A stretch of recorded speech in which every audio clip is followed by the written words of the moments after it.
Sukku master అందరికి నమస్కారం. Thank you Bunny. ఈరోజు ఈ 20 years ఈ సెలబ్రేషన్ అండ్ ఈ రీయూనియన్ జరగటానికి నా ఆలోచనని బన్నీకి సుక్కుకి చెప్పినప్పుడు బన్నీ లాస్ట్ వీక్ సార్ మీరు ప్లాన్ చేయండి అందరం కలిసి సెలబ్రేట్ చేద్దామని ఇక్కడికి టైం ఇచ్చి వచ్చినందుకు thank you Bunny, thank you very much. అవి అందరి ఇక్కడ ఆర్యాలో యాక్ట్ చేసిన వాళ్ళు కానీ టెక్నీషియన్స్ కానీ అందరి కళ్ళల్లో ఆఫ్టర్ 20 years కూడా ఒక ఆనందంగా అనిపిస్తుంటే నిజంగా చాలా ఆనందంగా ఉంది. అంటే బన్నీ నేను సుకు కలిసినప్పుడు చాలాసార్లు మాట్లాడుకునే విషయం అంటే ఈరోజు ఈ ఈవెంట్లో అందరూ సక్సెస్ఫుల్గా టాప్ పొజిషన్లో ఉన్న బన్నీ, సుక్కు, నేను, దేవి, రత్నవేల్ గారు, శంకర్ గారు ఇలా చెప్పుకుంటూ పోతే సుబ్బరాజు అందరూ అంటే ఒక సినిమాతో ఇంత మ్యాజిక్ జరగడం అనేది నాకు తెలిసి తెలుగు సినిమా ఇండస్ట్రీలో కాదు ఇండియన్ ఫిలిం ఇండస్ట్రీలో this a special film. After 20 years అందరము సక్సెస్ఫుల్గా ఇలా ఉండడం అనేది నిజంగా చాలా గ్రేట్ మూమెంట్. సో ఇంత గ్రేట్ మూమెంట్కి కారణమైన సుకుమార్ నీ గురించి చాలా రాసుకున్నాను మాట్లాడాలని తెలుసా. ఫ్లైట్లో జర్నీ చేస్తూ ఆర్యాని మొత్తం నువ్వు కలిసినప్పటి నుంచి రివ్యూ చేసుకుంటూ ఎన్ని రాసుకున్నాను.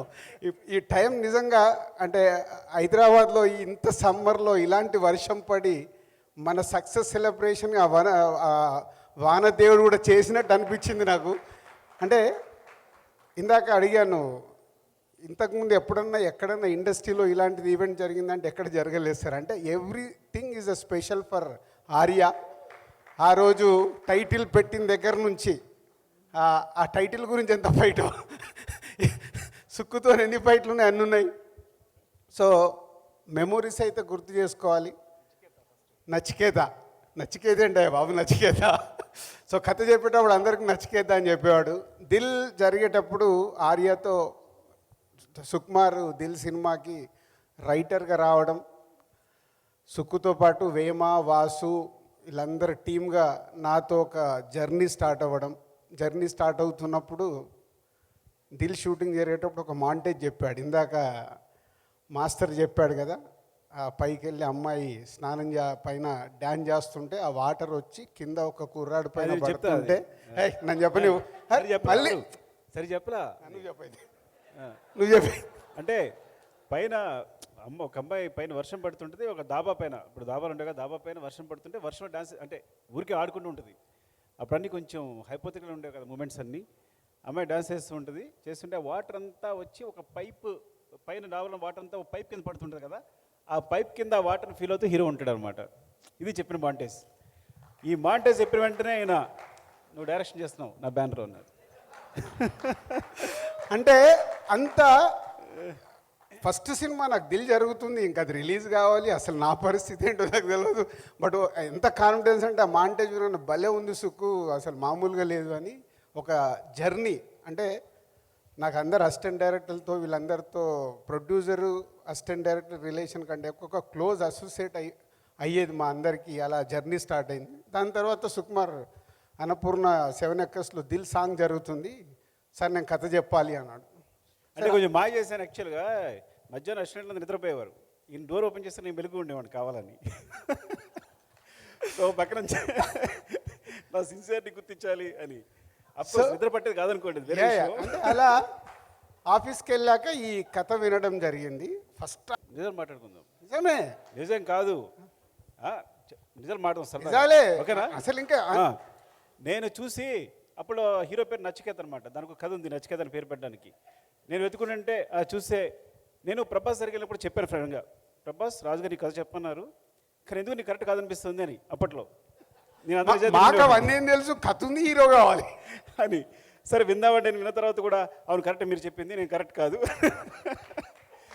సో నేను I'm such of my hero actually, I'm such of my energy. నేను ఏం ఫీల్ అవుతున్నాను అనేది అది కొంచెం వేరేలా ఉండొచ్చు. కానీ ఎప్పుడైతే బన్నీ దిగి అరుస్తూ కేకలు పెడుతున్నాడో నేను చెట్టు దగ్గర ఉండి ప్రకాష్ వేమ అప్పుడు మేము ముగ్గురం స్క్రిప్ట్ చేసింది. సో ప్రకాష్ అన్నాడు అరే మన నచికేతరా అన్న. చూడాలన్నాడు మన నచికేతరా అంటే ఏం మాట్లాడుతున్నావు నువ్వు అన్నారు ఈయన. నిజం అది. ఓకే 20 ఏళ్ళ క్రితం 21 ఇప్పుడు బన్నీ సుక్కు నువ్వు నువ్వు సక్సెస్ఫుల్ డైరెక్టర్, ఇప్పుడు నేను నీతో పెట్టుకోలేను, నువ్వు చెప్పు. చాలా ఫన్నీగా చెప్తా, తర్వాత మీరు సపోర్ట్ చేసింది వేరే. ఆహా, అయిపోయాక నైట్ నేను ఇంటికి వెళ్ళగానే ఫోన్ చేసా, ఫోన్ స్విచ్ ఆఫ్. అప్పుడే నంబర్ తీసుకున్నా, స్విచ్ ఆఫ్. మార్నింగ్ 7 o'clock నాకు కాల్ వచ్చింది. కాల్ బ్యాక్ ఇమీడియట్గా కన్విన్స్ అవుతారు చేసి, అవునా కరెక్ట్ అని వాళ్ళు ఇస్తున్నావు, నీకు అది నీకు తెలుసు కదా, ఓకే చెప్దామని. అప్పుడు ఈయనకి వెళ్ళి వెంటనే అక్కడే మీరు నైట్ 12 o'clock నాకు గుర్తుంది బాగా, వెళ్ళి కథ చూడు నీకు కథ చెప్పిస్తానన్నారు బన్నీకి. కథ చెప్పిస్తానంటే నేను పక్కనే ఉన్నా, నీకు మంచి కథ చెప్పిస్తావు బన్నీ, చాలా బాగుంది చేద్దుగానంటే, బన్నీ ఏమన్నాడు తెలుసా, సార్ ఇప్పటికి 71 కథలు విన్నాను, ఇంకా 72సారి అంటే గుండె 72 సార్లు కొట్టుకుంటుందంట ఒక నిమిషానికి, నా గుండె ఆగిపోతుంది సార్, అలా ఉంది సిచ్యువేషన్ అంటే. నేను వెంటనే నేను కంగారు పడిపోయి ఇతనే కథ చెప్పేదన్నా, అంటే కంగారు పడుకో నీ గుండె నేను కాపాడుతాను. సో నైట్కి చేస్తే ఫోన్ స్విచ్ ఆఫ్. అప్పుడు ఆ రోజుల్లో అందరు ఇంటికి వెళ్ళిన తర్వాత ఫోన్లు ఆఫ్ చేసుకున్నారు, బట్ ఒక అలర్ట్ వచ్చేది. Next day morning Bunny on చేయగానే అలర్ట్ వచ్చినట్టుంది. 7 o'clock నాకు కాల్ వచ్చింది, అది ట్రై చేసినట్టున్నారు, అదే నైట్ మాట్లాడాం కదా, అది కథ వినాలని. ఇమీడియట్లీ అదే రోజు 2 హాఫ్లు, first half morning session, second half break lunch తర్వాత 2 సార్లు వినేసి అక్కడి నుంచి మా జర్నీ మొదలైంది. ఇక వెనకాల బన్నీ ఉన్నాడంటే వెనకాల అరవింద్ గారు రావాలి కదా. మార్నింగ్ సెషన్ అయిన వెంటనే ఫస్ట్ హాఫ్ అయిన వెంటనే తను సూపర్ గంతురేసేసి తను కార్లో డ్రాప్ చేశాడు నన్ను, ఆఫీస్కి కార్లో డ్రాప్ చేసి వెళ్ళాడు. ఆఫీస్ డ్రాప్ చేశాడు ఇక్కడే, ఇది మన ఆఫీసు సాగర్ సొసైటీలో. ఇక అక్కడి నుంచి బన్నీకి నచ్చింది, బాగుంది, బట్ అరవింద్ గారు ఎంటర్ అయ్యారు. సో ఆల్రెడీ చెప్పేసా, ఒక సెషన్ అయింది కానీ బాగుంది ఇది, సార్ ఓకే సార్ చేసుకొని వస్తాం, వెళ్ళాలి. ఏం చెప్పారు, మళ్ళీ రాసుకోవాలి. 2వ సెషన్ అయింది. ఇక సుక్కు ఆల్రెడీ ఆ కథని లోపల పెట్టేసుకొని తను ఏదైతే రాసుకున్నాడో ఎప్పుడు చెప్పించినా అదే ఫ్లో వస్తుంది. సో 3rd టైం అయిపోయి బయటకు వచ్చిన తర్వాత గీతా ఆర్ట్స్ ఆఫీస్ ముందు ఇట్లా కారు వచ్చి ఇట్లా వేసేసుకుని, సార్ నాకు సాయంత్రం బస్ టికెట్ వేసేయండి. ఏమైందయ్యా, నా వల్ల పట్టింది. నాకు ఆగు సుక్కు, ఇప్పుడే కదా ఏదో చెప్పాడు, మనం ఏంది నమ్ముతున్నాం కదా వెళ్దామని, మళ్ళీ అసలు ఏంటి ఏమైంటుందని వేమ, వాసు అండ్ ప్రకాష్. అప్పుడు సార్ ఒక డైలాగ్ ఎంత చెప్పాను నాకు ఉంటుంది ఏంటంటే, సార్ ఒక్క పాట 100 సార్లు చెప్పలేక లెక్చర్ జాబులు వచ్చేసాను, ఇప్పుడు ఇక్కడ అదే చేయమన్నారు ఆయన. నేను చేసి వెళ్ళిపోతున్నాను, ఈ సినిమా అక్కర్లా, నేను జాబ్ చేసుకుంటాను, మ్యాథమెటిక్స్ చెప్పుకుంటా, అదే బెటర్గా ఉంది, చెప్పిన పాట మళ్ళీ చెప్పొచ్చు, అయిపోయింది. నాకు అప్పుడు స్కోడా కార్ ఏదో ఉంటే వచ్చేసి ఈవినింగ్ బస్ టికెట్ వేసేయండి అంటాడు. సరే అయిపోయి మళ్ళీ జర్నీ స్టార్ట్ చేస్తే ఏదో ఒక దగ్గర కమ్యూనికేషన్ ఆగిపోయింది ఈ సినిమాకి. తర్వాత సత్యనారాయణ రెడ్డి గారి ద్వారా మళ్ళీ మాకు కమ్యూనికేట్ అవ్వడం, అరవింద్ గారు వాళ్ళ కథ ఏమైంది వాళ్ళు వెయిట్ చేస్తున్నారు. అప్పుడు కాన్ఫిడెంట్గా అనుకొని బన్నీని ఆఫీస్కి పిలిచాం. వినాయక చవితి రోజు బన్నీ ఆఫీస్కి వచ్చి కూర్చొని ఒక్కొక్క సీన్ చెప్తుంటే బన్నీ ఒక్కొక్క సీన్ రాసుకున్నాడు. అంటే మామూలు జర్నీ కాదు, వాళ్ళ 20 years తర్వాత కూడా ఈ సెలబ్రేషన్ చేస్తూ ఇక్కడ అందరం ఉన్నామనంటే ప్రతి ఒక్కరు ఈజ్ ఇన్వాల్వ్మెంట్. బన్నీ నేను హీరో అని, సుక్కు డైరెక్టర్. సినిమా మెటీరియలైజ్ చేయడం కోసం ఫ్రాంక్గా చెప్పాలంటే వీళ్ళిద్దరు కష్టపడ్డారు. ఇప్పుడు నిజాలు మాట్లాడుకోవచ్చు కాబట్టి. ఎందుకంటే సెకండ్ హాఫ్ ఇద్దరు కూర్చుని నేను ఇంకా చెప్తాను కదా, నా మైండ్ ఆఫ్ అయిపోయింది, మళ్ళీ చెప్పలేను, అలాంటి కొంచెం ఫ్రాంక్గా చెప్పాలంటే చెప్పలేకపోతున్నా. ఆ సిచ్యువేషన్లో ఇద్దరు కూర్చుని చెప్పారు అరవింద్ గారికి scene to scene. So Bunny రాసుకున్న తర్వాత మళ్ళీ అరవింద్ గారి టైం తీసుకొని వెళ్ళి ఆ బన్నీ ఇప్పుడు మేమిద్దరం కూర్చొని సీన్ టు సీన్ ఎక్స్ప్లెయిన్ చేస్తే లేచి అరవింద్ గారు షేక్ హ్యాండ్ ఇచ్చారు. అలా ఈ సినిమా మొదలవ్వటానికి సో టీమ్గా ఒక ఎఫర్ట్స్ పెట్టి జరిగింది. అక్కడి నుంచి మా ఇద్దరికి చాలా గొడవలు ఉన్నాయనుకో. గొడవలు అంటే ఫ్రెండ్లీ గొడవలు, ఎప్పుడు వేరే లాంటివి కాదు. ఒక్కసారి 3 రోజులు మాట్లాడుకోకుండా ఉన్నాం. అయినా మళ్ళీ నేనే రూమ్కి వెళ్ళిపోయా. టైం లేదు, ఆల్రెడీ 11 అవుతుంది, మాట్లాడట్లేదు. సో వెళ్ళిపోయి వైజాగ్లో ఏంటి బాబు నీ ప్రాబ్లం అని చెప్పు, నువ్వు సినిమా గురించే ఆలోచించేది, నేను సినిమా గురించే ఫర్ వర్క్. గొడవలు ఉండేవి. పొద్దున నేనేమో మొహం తిప్పులు ఇలా ఉండేవాడిని, కూర్చుంటే ఇద్దరం కలిసారంటే ఎక్కడికి వెళ్ళి ఒకే రూమ్లో ఉండేవాళ్ళం, వేరే లాగించుకోవద్దు. నో అంటే ఎకానమీ ఇప్పుడు అప్కమింగ్ అప్పుడే స్టార్ట్ అయ్యాము. ఎకానమీ ఒక రూమ్ కంటే అమ్మ మళ్ళీ 1000 రూపాయలు ఎక్కువ అవుతాయి ఎందుకు కలిసి ప్రేమతో అనుకున్నాను. ప్రొడ్యూసర్ ఏం ఆలోచిస్తాడు, ప్రొడ్యూసర్ ఆలోచించేది అప్పుడు ఎకానమీ. చాలా జర్నీ ఎన్నో అద్భుతమైన మూమెంట్స్. ఇందాక దేవి చెప్పినట్టు ఒక్కొక్క పార్కించారు. రా నువ్వు ఏంటి నేను ప్రాబ్లం ఏంటి ఓకేనా అని తను వచ్చేసి మళ్ళీ అంటే హీజ్ లైక్ అంటే చెప్పాలి ఎప్పటికప్పుడు ప్రతిదాన్ని సినిమాకి సంబంధించి ఏ విషయాన్నైనా ఎక్కడెక్కడ హోల్డ్ చేసుకుంటూ సినిమాని ఆర్య అనే సినిమాని తీసుకొచ్చి పెట్టారని డెఫినెట్లీ చెప్తా సార్ ఇంకా నిజాలు మాట్లాడుకుందాం అప్పుడు ఎందుకు లేదు చెప్పండి. సో అలా ఎన్నో మూమెంట్స్తో అద్భుతంగా చేస్తూ ఈ జర్నీ చేసాం. దానికి దేవి మ్యూజిక్ కానీ, రత్నవేల్ గారి విజువల్స్ కానీ, so other technicians every moment adding అయ్యే ఈ ఆర్య తయారైనప్పుడు. సో ఈ ఆర్య తయారవ్వటానికి Sukku it's a 100% your baby. So నువ్వు మీలో ఉన్నవన్నీ రైట్ రూట్లో రైట్ రాంగ్ అనిపిస్తే రాంగ్ అని చెప్పడం తప్పితే మేము చేసింది ఏం లేదు. ఏ సీన్ రాసినా నువ్వు రాసుకుందే, రైటు రాంగ్ చెప్పడమే. దానికి గంగోత్రి అప్పుడు బన్నీ అరవింద్ గారు రాఘవేంద్రరావు గారిని పెట్టి ఒక సెటప్కి పెట్టి హిట్ తీస్తే బన్నీ మేక్ ఓవర్ అవ్వడం ఈ సినిమా కోసం. ఇందాక శివబాలాజీ చెప్తూ నాకు గుర్తుంది, అల్లురామలింగే గారు అక్కడ అన్నపూర్ణలో స్టేట్కి ఒక పెద్దది ఆ రన్నింగ్ది స్టిల్ పెట్టినప్పుడు రామలింగే గారు అక్కడ కూర్చొని అలాగే చాలాసేపు చూస్తున్నాడు. ఆ రోజు అనిపించింది నాకు, అంటే తాత ఇండస్ట్రీలో ఇంత పెద్ద ఆర్టిస్ట్ అయినా, ఫాదర్ అంత పెద్ద ప్రొడ్యూసర్ అయినా, తాత బన్నీ సైడ్ చూసుకుంటుండే ఆహా ఏదో ఒక రోజు బన్నీ వేలుతాడు అని. అది ఈరోజు నిజంగా అంటే అది ఎఫర్ట్స్. బన్నీ ఈరోజు ఈ స్థాయిలో ఉండటానికి మాది ఆల్మోస్ట్ బ్రదర్స్ జర్నీ అయిపోయింది. ఆర్య తర్వాత నా డాటర్కు బ్రదర్ అయిపోయాడు బన్నీ. ఆర్య తర్వాత అంటే ఒక అటాచ్మెంట్, ఒక ఫ్యామిలీ మెంబర్స్ అయిపోయాం. కానీ బన్నీ ఒక్కొక్క స్టెప్పు ఒక్కొక్క సినిమాని భయంతో, రెస్పాన్సిబిలిటీగా ఉంటూ భయంతో సినిమాలు చేస్తున్నాడు. కాబట్టి ఈరోజు ఆల్ ఇండియా స్టార్ అయ్యాడు. ఒక ఆర్యతో మొదలై ఈరోజు పుష్ప 1 తీసి ఇద్దరు కాంబినేషన్లో సెన్సేషనల్ కొట్టి ఇప్పుడు పుష్ప 2తో ప్రపంచం వెయిట్ చేసేలాగా చేశారు. దానికి మీ ఇద్దరికి hats off. And Bunny love you and thank you. So ఎన్నో మూమెంట్స్ ఉన్నాయి మన ఇద్దరి మధ్యలో. సుక్కుకు నాకు ఎలా ఉన్నాయో ఈ సినిమాలో నాకైతే 2 భయం వేసిన మూమెంట్స్ నేను షేర్ చేయాలి. కేరళలో ఏదో ప్రియరాగం హట్టేసి మనం షూట్ చేస్తున్నాము. విపరీతమైన సమ్మర్, నాకు పని లేదని నేను వెళ్ళి ఆ రివర్లో దూకాను. టప్ అని వెనకల్లోకి వచ్చి దూకాడు. చూస్తే బన్నీ దూకి లేవడే. నాకేమో హార్ట్ బీట్ పెరుగుతుంది, బయటకు వస్తలేడు. తర్వాత మెల్లిగా బయటకు వచ్చి టెన్షన్ పడ్డారా సార్ అన్న టెన్షన్ ప్రొడ్యూసర్గా అదొకటి. తర్వాత ఈయన మీద ఉన్న కోపానికి ఒక పంటిలో వెళ్ళి షూట్ చేసుకొని వస్తున్నారు. ఆ పంటి మెల్లిగా బెండై ఇలా సుక్కు అక్కడ ఏంటంటే ముందు కాదు నన్ను ఏది షేర్ చేయాలి. యాక్చువల్గా అరవింద్ గారు సార్ ఫోన్ చేశాం, అడిగేంటి బన్నీ పైది దూకొచ్చారు. నేనేంటి అక్కడ దూకినప్పుడు రాజు గారు దూకారు, తేలిపోయారు, పైకి వచ్చారు.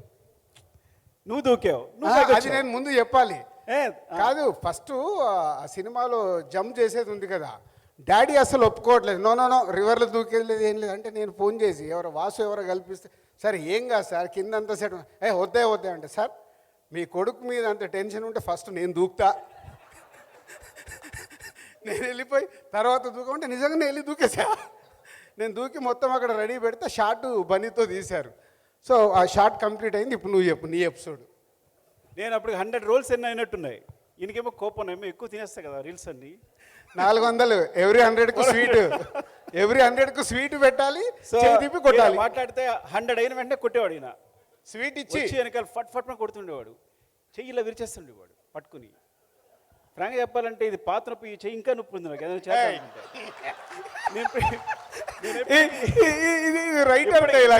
సార్ ఇప్పటికీ పుషప్స్ చేయలేను నేను ఈ వ్యక్తి వల్ల.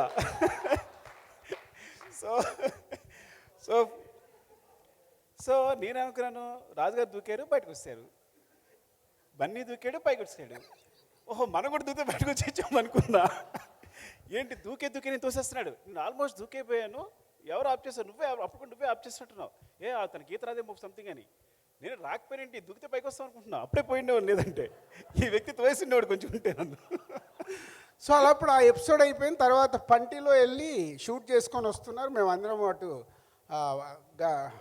ఏదో ప్రియారాగా మాంటేజెస్ తీస్తున్నారు, బయట ఉన్నాను.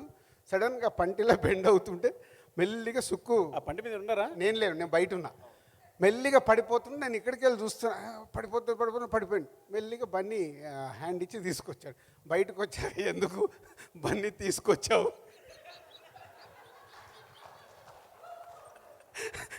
వదిలేస్తే అయిపోయేది, నాకు పీడ పోయేది కదా. అంటే వాళ్ళిద్దరు ఈ సినిమా హిట్ అవుతే ప్రామిస్ చేయించుకున్నారు. వెంటనే బన్నీ వెంటనే ఫామ్ చేస్తున్నాడు, నాది 7 సినిమాలు చేయాలి నువ్వు అవుతావు. బయటికి రాగానే సో ఇలా ఎన్ని సరదా మూమెంట్లు అంటే, ఒక సినిమాని నా ఈ 56 సినిమాలు అయినాయి. Arya is for ever. ఆ ఎంజాయ్మెంట్ కానీ, ఆ జర్నీ కానీ, ఇంకా అది మళ్ళీ దొరకలే. అంటే is a beginning days efforts పెట్టి జర్నీ చేసి అందరము ఒక టీం లాగా చేసి సక్సెస్ కొట్టడం. 125 డేస్ ఆ సినిమా ఆడుతున్న రోజులు ప్రమోషన్ చేస్తూ, ట్రిప్పులు వేస్తూ, జర్నీలు చేస్తూ, మొత్తం ఆంధ్రప్రదేశ్ మొత్తం, పాత ఆంధ్రప్రదేశ్ మొత్తం తిరిగాం. ఏ జిల్లా వదిలిపెట్టకుండా అంత ఎంజాయ్ చేసాం ఈ సినిమాని. ఆ ఎంజాయ్మెంట్ మళ్ళీ ఈరోజు 20 ఇయర్స్ తర్వాత కూడా కలగడం చాలా happy. Thank you Sukku, thank you Bunny and Devi, Rathnavel గారు, everyone, all technician, Shankar master and Seenu, Bablu and Sastri గారుని మిస్ అయ్యాం. శాస్త్రి గారి పాటలల్లో ఒకరోజు సుక్కు ఏదో టప్మని లిరిక్ మార్చుకున్నాడు, గుర్తుందో లేదు. అవునవును, ఆయన నాకు పోయి one side love oh my brother బ్రదర్లో రాత్రి మేము ఒక్క కూల్ డ్రింక్లో 2 స్టాల్ వేయక్కర్లేదు, సొల్లు కబులు చెప్పక్కర్లేదు, ఏదో రాసి వేసాం. సో 2 లైన్లు మార్చాడు. సాంగ్ రిలీజ్ అయ్యాక శాస్త్రి గారు నాకు ఏందయ్యా నేను రాసి ఇచ్చింది. మమ్మల్ని తిట్టారు పిలిచి, అరే మీరు పేరుని రాసుకోవచ్చు కదరా, ఎందుకు రాశారా మీరు, సొల్లు కబుర్లు అనేది, సొల్లు అనేది ఉర్దూ పదరా, తెలుగు కదరా అని చెప్పి మా ఇద్దరు దారికి తిట్టారు అప్పుడు. సో అలా ఒక్కొక్కటి దేవితో కానీ, శాస్త్రి గారితో కానీ, అలాగే we missed Madhu, mixing Madhu. So Madhu కూడా అప్పుడు ఎంతో ఎఫర్ట్స్ పెట్టి ఈ సినిమాకి ప్రతి ఒక్కటి కేర్ తీసుకున్నాడు. And Sukku team, Prakash, Vema, Vasu and అప్పుడు అసిస్టెంట్ డైరెక్టర్గా ఉన్న వేణు, సురేష్, భాస్కర్, ఇలా ఒక్కొక్కరు ఈ సినిమా రిలీజ్ అయిన తర్వాత ఈ సినిమాకు పనిచేసిన వాళ్ళు ప్రతి ఒక్కరు డైరెక్టర్ అయిపోయారు. ఆర్య సినిమాకి పనిచేసిన ప్రతి ఒక్కరు డైరెక్టర్ అయ్యారు. కొందరు సక్సెస్ఫుల్గా ఉన్నారు, ఒకరు అట్లీస్ట్ అటెంప్ట్ చేశారు. సో ఒక్క సినిమా మా అందరి జీవితాల్లో ఒక టర్నింగ్ చేసి ఈరోజు 20 ఏళ్ళ తర్వాత కూడా ఇక్కడ నిలబడ్డామంటే ఓన్లీ ఆర్య ఒక విజయంతో. అక్కడి నుంచి కష్టపడుతూ బన్నీ కానీ, సుక్కు కానీ, నేను కానీ, దేవి కానీ, ర్యాండీ కానీ అందరం, అంటే ఇంతమంది ఒక సినిమా ద్వారా ఇంత పెద్ద పొజిషన్లో ఉండడం ఇవాళ పాన్ ఇండియా అయిపోయింది. మా అదృష్టానికి Bunny pan India star, Sukku pan India director, Devi pan India music director, నేను పాన్ ఇండియా సినిమాలను తీస్తున్నాను. అంటే ఒక గ్లోబల్ ఒక మార్పు వచ్చింది ఆఫ్టర్ 20 ఇయర్స్. అందరం ఇలా ఉన్నందుకు ఒక ఆర్య మాకు ఇచ్చిన ఎనర్జీ, దాన్ని కాపాడుకుంటూ ఇంకా అందరం ముందుకెళ్ళాలి. అది మాకు అందరికీ ఛాలెంజే. So thank you. ఎవరినైనా మిస్ అవుతే క్షమించాలి. గ్రేట్ మెమొరీస్ మాకు Arya. Thank you Sukku, love you. Sorry, ఇందాక ఫీల్ మై లవ్ సాంగ్ పాడిన తర్వాత మెయిన్గా ఒక మనిషి గురించి మాట్లాడుకున్నదే మా చంద్రబోస్ గారు. ఆయన సుక్కుబాయ్ కాన్సెప్ట్ చెప్పిన అద్భుతమైన లిరిక్స్ మాకు రాసిచ్చారు feel my love. Thank you Bose గారు. అండ్ యూఎస్లో ఉన్నారు, రాలేకపోయారు. So please give a huge round of applause to Bose గారు. ఎందుకంటే అది మాత్రమే కాదు, దాని తర్వాత సుక్కుబాయిది, బోస్ గారిది, అంటే మేము ముగ్గురు ఎప్పుడు సాంగ్స్ మీద వర్క్ చేసినా ఎంత అందంగా ఉంటుందంటే వాళ్ళిద్దరు డిస్కషన్ చూసి నేను ముచ్చట పడుతుంటాను అనమాట. సో మేము కొట్టుకుంటున్నామా, తిట్టుకుంటున్నామా, ప్రేమించుకుంటున్నామా కూడా అర్థం కాదు, అలా ఉంటుంది సాంగ్ మేకింగ్ అప్పుడు. And I learn a lot from Sukkubhai and Bose గారు. అంటే వాళ్ళిద్దరితో మాడుతున్నప్పుడు ఇద్దరు గొప్ప వ్యక్తులు, బట్ ఒక ఇద్దరు గురువులతో మాట్లాడుతున్నట్టు ఉంటుంది. So thank you Sukkubhai, thank you Bose garu for that great experience. అలాగే ఇప్పుడు పుష్ప వరకు అండ్ పుష్ప 2 వరకు కూడా బోస్ గారు అంటే అన్బిలీవబుల్ మైండ్ బ్లోయింగ్ లిరిక్స్ రాశారు. So I would like to మా టీం అందరి తరపున బోస్ గారికి థ్యాంక్ యూ బోస్ గారు, love you. And Arya cinema release రోజు సుక్కు, నేను మా డిస్ట్రిబ్యూషన్ ఆఫీస్కి వెళ్ళాము. 10 o'clock 10:30 టైంలో ఇద్దరం అలా కూర్చున్నాం, పూజ చేస్తాం అన్నట్టు. పూజ అయిపోయిన తర్వాత అరవింద్ గారు కాల్ చేశారు, ఏమా కంగ్రాచులేషన్స్, ఇప్పుడే ఈస్ట్లో వెస్ట్లో షో అయింది, 10 weeks స్టాక్ చెప్తున్నారన్నారు. థ్యాంక్ యూ సార్ అని ఫుల్ హ్యాపీగా. ఏంటి సార్ అన్న, 10 weeks ఇట్లా అరవింద్ గారు ఫోన్, ఏంటి మన సినిమా 10 weeks అన్నాడు. అంటే కొత్త డైరెక్టరు, అంటే ఈ సినిమాకి వావ్ ఇలా వచ్చేస్తుందని వెయిటింగ్లో ఉన్నాడు, ఏదో సెన్సేషనల్ టాక్ అని. సో అప్పుడు చెప్పా, బాబు అప్కమింగ్ సినిమాకు 10 వీక్స్ అంటే ఇది పెద్ద హిట్ అన్నట్టు సుక్కు. వెయిట్ అండ్ సీ, ఈ సినిమా మన సిల్వర్ జూబ్లీ అవుతుందని నిజంగా అలా అనుకున్నట్టే మా సినిమా ఆ రోజుల్లో సిల్వర్ జూబ్లీ అవ్వడం. 125 డేస్కి పబ్లిక్ గార్డెన్లో చిరంజీవి గారు వచ్చి మా అందరికి షీల్డ్స్ ఇవ్వడం ఈజ్ అ గ్రేట్ మెమొరీస్ ఇవన్నీ. సో అప్పటి నుంచి ఇప్పటి వరకు ఈ ఆర్యా సినిమాతో జర్నీ చేసిన అందరికీ థ్యాంక్ యూ వెరీ మచ్.